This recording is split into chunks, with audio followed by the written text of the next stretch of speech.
கண்ணில் தான் இறைவன் துலங்குறாருன்னு சொல்றீங்க, கண் வழியா தான் இறைவனை அடைய முடியும்னு சொல்றீங்க.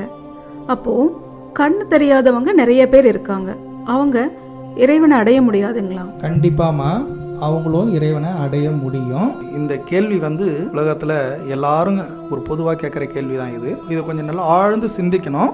மேலோட்டமாக பார்த்தீங்கன்னா பொருள் விளங்காது. கண்ணு தெரியல, ஏன் அவங்களுக்கு கண்ணு தெரியல? நமக்கு கண் தெரியுதுன்னா எதை கொண்டு கண்ணு பார்க்குறோம் அப்படின்னாக்கா, உள்ளே இருக்கிற அந்த ஆன்ம ஒளியோட வெளிப்பாடு தான் 2 கண்கள் மூலமாக நம்ம வெளிப்பட்டு இது மட்டும் தான் நம்ம பார்க்குறோம். நம்ம உயிர் இருக்கிறதுனால தான் நம்ம உயிரை கொண்டு தான் அந்த வெளிப்பார்வையை பார்த்துட்டு இருக்கோம். கண்ணு தெரிகிறவங்களுக்கும் கண்ணு தெரியாதவங்களுக்கும் என்ன வித்தியாசம்? கண் தெரிகிறவங்களுக்கு அந்த பாதை வழி இருக்கு.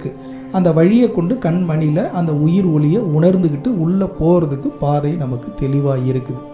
அவங்களுக்கு வெளியில் அந்த பாதை அடைபட்டிருக்கு. அப்போ அந்த பாதை அடைபட்டிருக்கிறதுனால அவங்களால உள்ளே போக முடியாது, உணர முடியாது கண்மணியில். அவங்க என்ன பண்ணலாம் அப்படின்னாக்கா, கண் உள்ளே இருக்கிற உயிரை நினைச்சு உருகி இருக்கும்போது அவங்களுக்கு இறைவனுடைய அருளால் கண் பார்வை கிடைத்து அதன் மூலம் உணர்ந்து உள்ளே போகிறதுக்கு வாய்ப்பு. இந்த பிறவியில் அவங்க எடுக்கிற முயற்சினால மறுபடியும் ஒரு பிறப்பினாலையும் அல்லது இந்த பிறப்பில் தீவிர முயற்சினாலையும் அவங்க இறைவனை அடையலாம். அப்போ கண்ணு தெரியாதவங்களுக்கு நல்ல வழி இருக்குது.